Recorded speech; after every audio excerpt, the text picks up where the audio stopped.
Doctor doctor doctor ఇప్పుడు నేను కాపాడండి డాక్టర్, కాపాడండి doctor. A few moments later. Sorry, మీ ఫోన్ కాపాడలేకపోయాం. సార్ కాపాడండి సార్, ఎలాగైనా కాపాడండి సార్. సారీ, మేము కాపాడలే. కొన్ని వేల ఫోన్లు కాపాడిన చెయ్యరాదే, ఎలా కాపాడలేరు? ఇతను ఇతను ఇతను కాపాడతాడు, ఇతను కాపాడతాడు.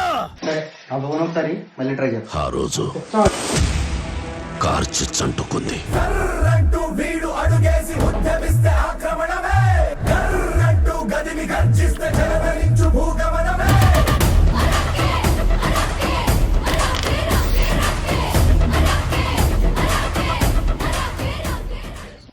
ఇదిగోండి మీ ఫోన్ రెడీ. చూసారా సార్, నాకు తెలుసు సార్, మన తాటిపాక లవ్లీ మొబైల్స్ లో ఎలాంటి ఫోన్ అయినా రిపేర్ అయిపోతుందని నాకు తెలుసు సార్, అందుకే ఇక్కడికి వచ్చాను సార్. లవ్లీ మొబైల్స్ లో ఎటువంటి స్పూన్స్ అయినా రిపేర్ చేయబడి. స్పూన్స్ కదండి, ఇక్కడ ఎటువంటి ఫోన్లైనా రిపేర్ చేయబడి. ఇంతకీ మన లవ్లీ మొబైల్స్ అడ్రస్ ఎక్కడ అనుకుంటున్నారు? మన తాటిపాకలో ఉన్న రాయల్ ఎన్ఫీల్డ్ షోరూమ్ ఉంది కదండి, దాని వెనకాలే ఉంటుందండి లోపలికి వెళ్తేని.